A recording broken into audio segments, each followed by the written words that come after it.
What's up, Packers fans? Aaron Nagler here with Cheesehead TV. As always, on Beer and Ball with Billy Schmid. Bill, how are you, buddy? I know you're playing hurt last week on some of the assignments that you had. We didn't even record a Beer and Ball, somewhat because you were down and I was traveling, and things just never quite meshed. So we're back. We have a win to talk about. Thank goodness. How you We're feeling? back, baby.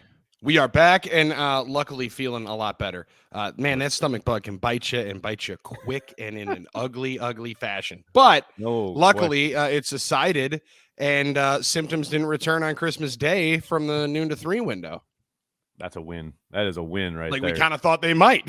Yeah, we had there was some trepidation heading into this game. There's no question about it. I was trying to stay somewhat grounded in the sense that I thought for sure that the Miami Dolphins were going to toss the rock all over the yard. And, of course, the big play to Waddle early in the game, I thought, okay, here we go.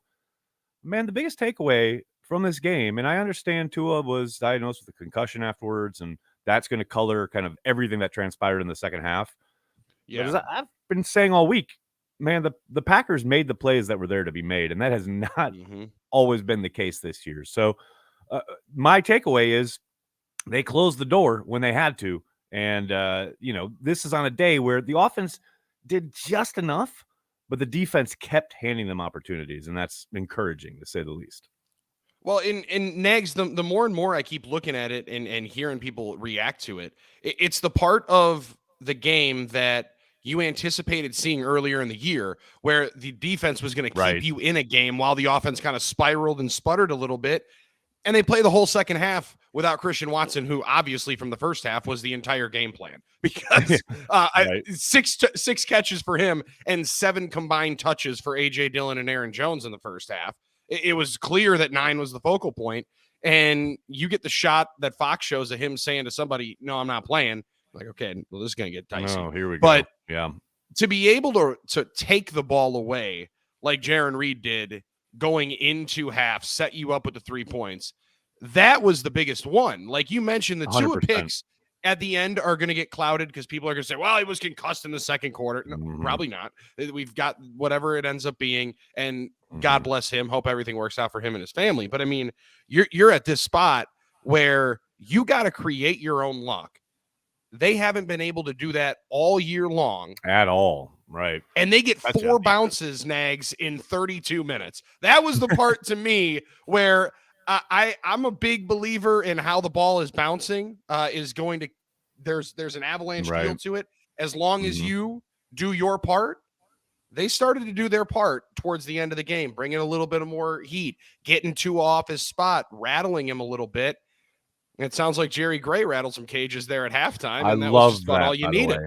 I love that kind of reveal from Rasul that Jerry Gray got after them at halftime. I need a recording of this. Like I need to see it because even at the years now that he's been in Green Bay, obviously some of the only real kind of exposure we get to him is during training camp, during those training camp practices. I've never seen him lose his top. I've never seen him lose his cool. I've seen him yell and get after guys a little bit in the sense of okay, going from drill to drill or what he wants from a certain drill or what he saw on a play from, some of the 11-on-11 stuff. But I've certainly never seen him cussing guys out.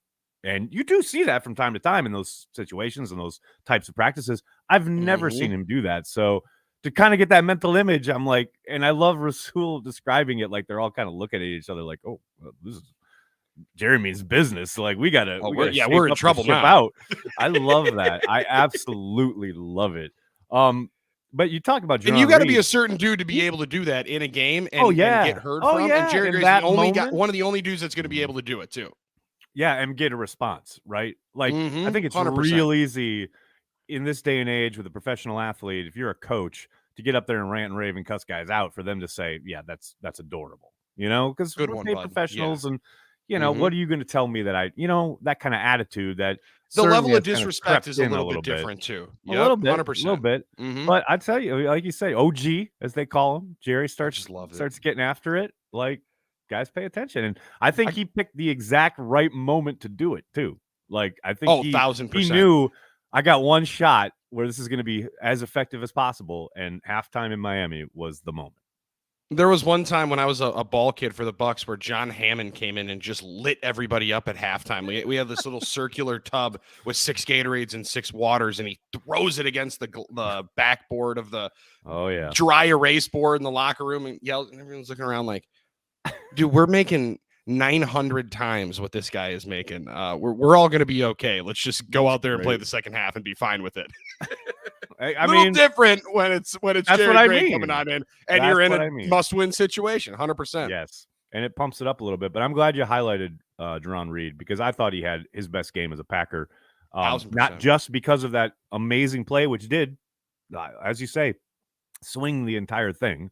I thought the entire game's kind of swung on that play. But even outside of that moment, he was down in and down out at his best. And it is going to be interesting to watch his pairing now going forward with not only Kenny Clark, obviously, as we have seen, but now Devontae Wyatt probably going to be seeing a lot more playing time because of Dean Lowry being placed on injured reserve.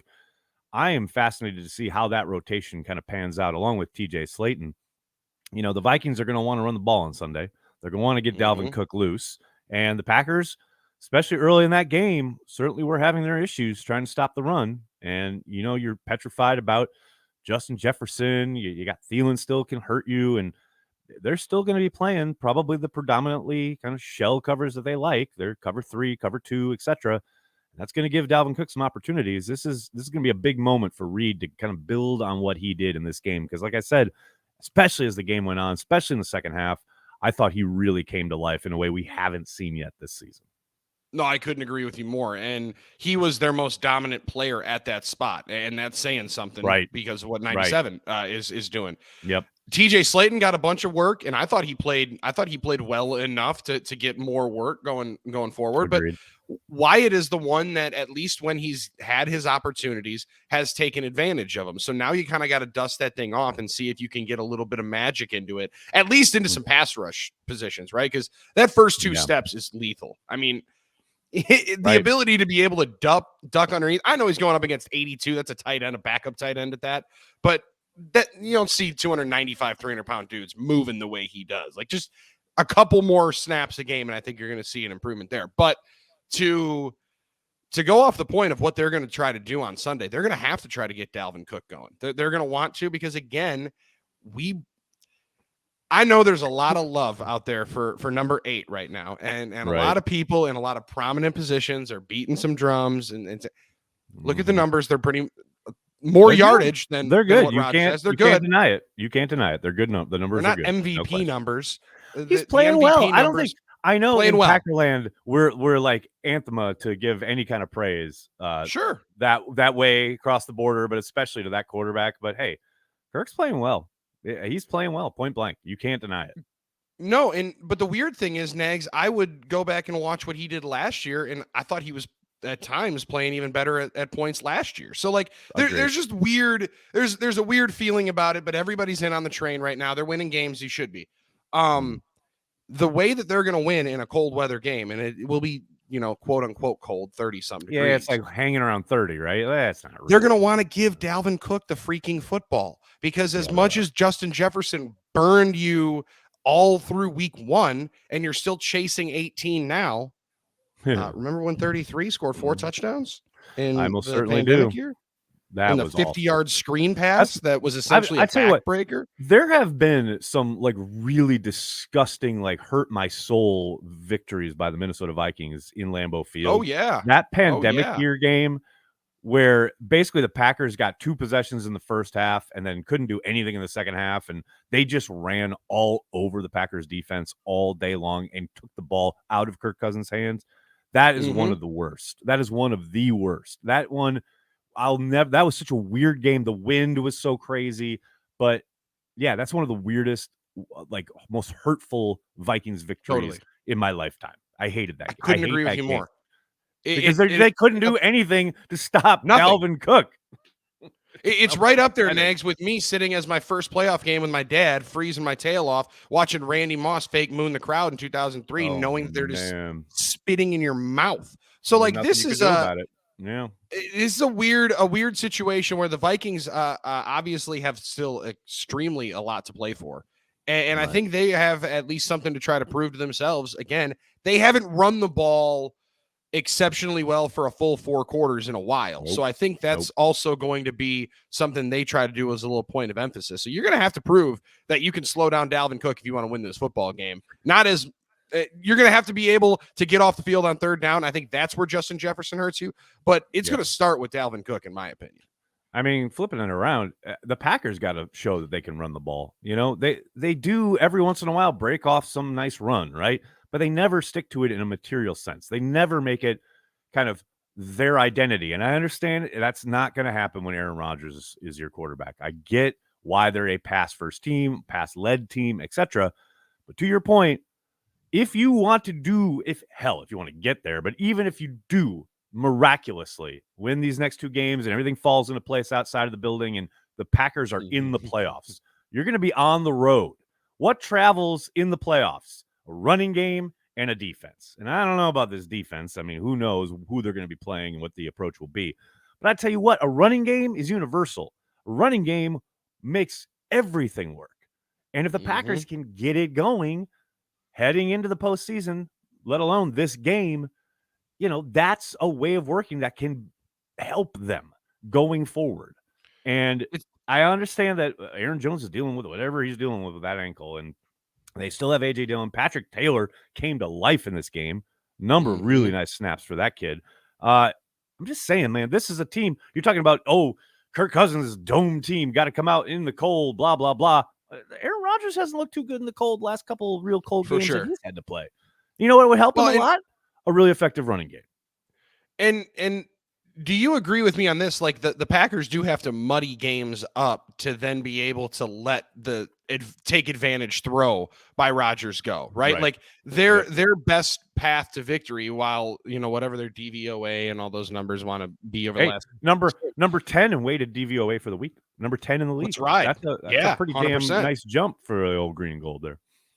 23 on the math portion of my ACT, so I can't do that equation. But what I can tell you is it's a good number. So like they're finding ways to win, but I think more importantly, Nags, they're doing it to what you said. They're gonna have to slow the game down a little bit to be able to win this game. They slowed the second half down and slowed it to a halt. I'm glad you brought that up. Kind of pressure. I'm glad you brought that up.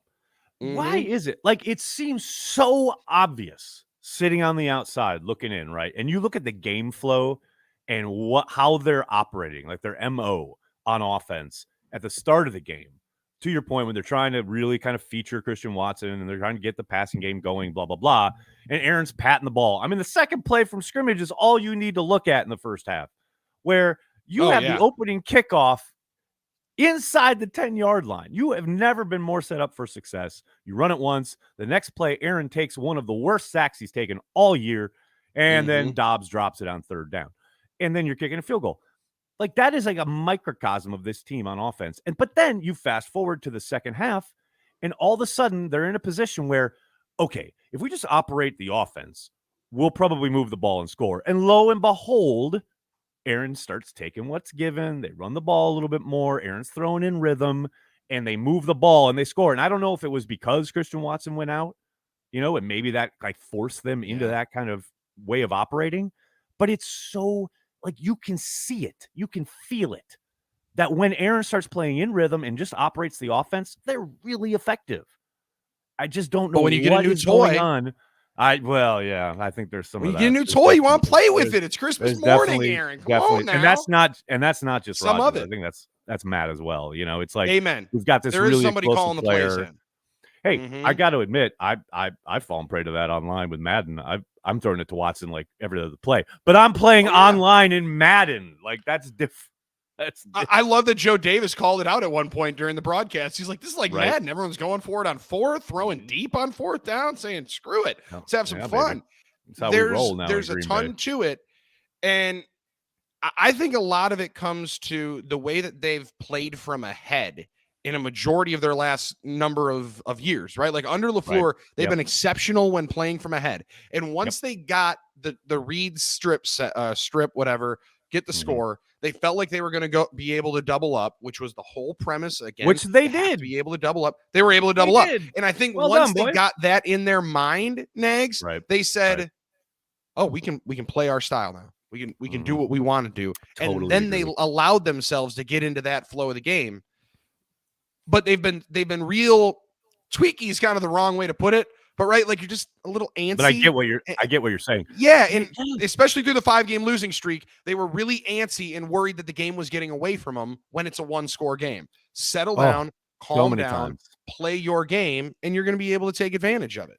It was interesting because it was interesting during, I think, was it during the game or it may have been on Packers Daily on Monday, but somebody on the YouTube comments, might have been in the live chat during the game, asked, it was like, I'm kind of paraphrasing here, obviously, but the question was along the lines of, is it just me or is Rodgers way more like patting the ball, panicky, not hitting, not going through his reads, whatever, than he has been in the past? And I'm like, I don't know if that's how I'd describe it, but I get that idea of you're looking at Rodgers in a way, especially in the first half of that game, and you're thinking, what's he waiting for? What's he so kind of jittery about?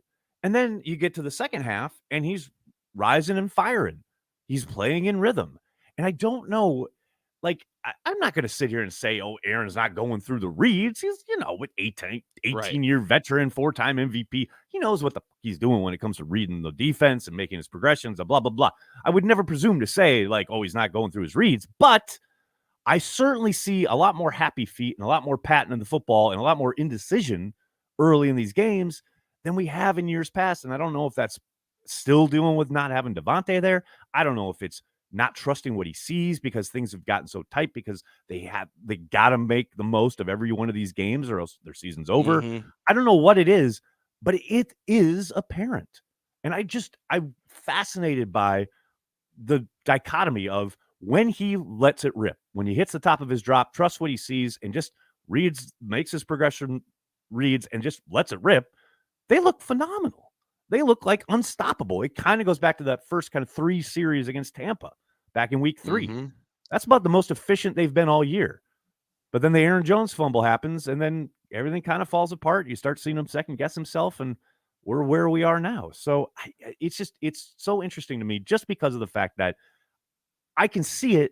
I have no idea how to quantify it. I have no idea how to truly analyze it, but I definitely know it's there.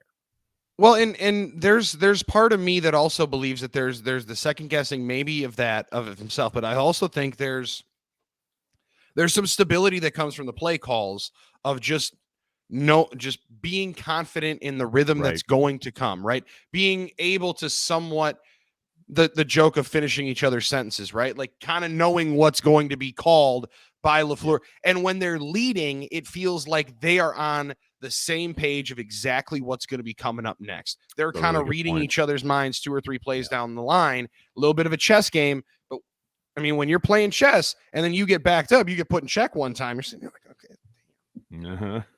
Clock is ticking a little bit quicker. I don't like this. Hitting the buzzer a little bit quicker, right? Like, so you just get a little antsy. And I think that's part of it. Case in point, the 4th and 2 throw, and Godspeed. Yep. I know you were losing your mind on that 4th and 2 play. Yeah. Well, it's like I said the next day, we all cheer when it works, and I cheer. I cheer. And I'll tell you this, biggest cheerleader in the world, but I think it works in the second half because of the way that you're talking about the in rhythm play in the style that they were moving at with the efficiency and the flow. But when you're grasping at straws in the first half, you could almost feel like that thing was going to go 5 yards over the top. And it did. And that's where the settled down nature allows you to hit some of those big plays when you're understanding and kind of feeling that rhythm. Just play in rhythm. And look, Aaron Rodgers has forgotten more about football than I'll ever know. So it's not like I'm sitting here saying anything he's not aware of. Oh, but no. It is fascinating just to see it play out and just to see it so laid bare, kind of black and white, like A, B, like Act 1 and Act 2 in that game on Sunday. It was like blazingly obvious to me. I did want to touch on the work up front by the offensive line because you're already talking. Zach Tom is in there, still a rookie, playing well, playing good football, no doubt. I love seeing Runyon get on the move. They pulled Myers a couple times. But then, hey, shout out to Royce Newman, man. We talked a lot about his Good shortcomings for here him. on Beer and Ball earlier this year for good reason. It was hard to watch at Mm-hmm. times, but man, he played a really good game. I was shocked. Is the only word I can say, because I thought for sure we were in for like Jason Spriggs 2 Electric Boogaloo when he had to come in at right tackle, and Sure. he proved me dead wrong, because they didn't really materially have to change much when it comes to Well, the like their crazy approach thing on is, offense.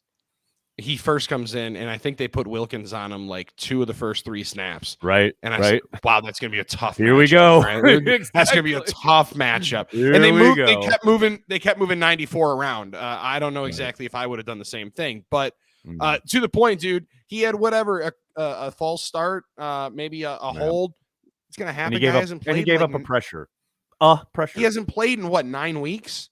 Yeah, since the Jets game. And he's And that was going at up guard. against, yeah, and he's going up against some legit players when you're talking about Christian Wilkins and Phillips over there in 15. He's speed that is pretty intense. I thought he played what you needed a backup guy to play like. And I saw more and more throughout the week of if Bakhtiari goes, how does the movement, shake I out? am fascinated to see. I mean, obviously, a large I'd part of love it to know. comes down to how Yash is. Like, if Yash is Yeah, good to go, Yash should 100%. play. I mean, that's not a question. I Mhm. think you put Zach back on the bench, etc. But if Yash can't go, I would suspect, I would guess that they move Zach Tom over to right tackle. I mean, that would be, I think, to I me, that's kind of the think obvious so too. choice, right? Yeah, I think so too. And that would be now just continue to chalk up all the positions that this kid has played I in his mean, first year. that's what he does, And man. He just comes in there and saves your bacon. That's his whole and job. even if he is, though, and the reason why maybe I'm just a little bit hesitant that he is going to go, because even if Dave is practicing, we're all thinking off the appendectomy. We also do have to think of how much he's going to practice off the knee too. So like 100%. there's going to be, it's going to be a lot of reps for him over at left, and maybe I'm going to flip over at right. Maybe I'll still play there at game time. And God knows how many times this year have we gone through a week where it looks like Dave's going to play, and then hell, we had a day where like Zach Tom found out he was playing left tackle the morning of the game. So there's a number of ways that this could go. I mean, they could think they have Dave back for the whole week and then not have him. That's entirely possible. So yeah. So that's why I'm not positive that Zach goes over, because I agree with you. No, I think it's the obvious one, but man, he has played himself into a pretty good spot going into next year. He's gonna have a good chance to be a starter at one of the spots next year. He can kind of pick which one. All I know is, thank goodness, there's not an opponent coming in with 2 really good edge rushers. I mean, it's just a couple of dudes who like to wreck things on the outside, and Daniil and Hunter one that and absolutely Zadarius hates Smith. you. And Zadarius, Zadarius is dying for that moment when he gets a sack on Rodgers and gets to pull up and reveal whatever he's going to reveal under his shirt. That's a moment he is absolutely praying for. My guess is he wrote "miss me" with a question mark on his shirt, and that's what he's going to pull on up. That's a good idea. We should do like over-unders or bets on what his shirt might say. That's good. Right, because he doesn't have a captaincy, so maybe that's like, "Oh, captain, my captain," a little something like that. That's so good. He's gonna find some kind of good troll. He might wear the hat and T-shirt. He is gonna troll the hell out of Packers fans. They are gonna be feeling themselves walking in. There is Sunday. No question about it. Always feeling ourselves here on Beer and Ball. You're gonna be back at the stadium, right? You're gonna be there on You're dang Sunday? right. Yep. Yes, yes, right. sir. That's what I'm talking about. Make sure you check Billy out. 97.3 The Game. He and Drew locking it down on Packers OT after every single Packers contest. Billy, can't thank you enough for the time, man. I'll talk to you next week. Appreciate it, brother. We'll talk next week. Happy New Year. Happy New Year, brother.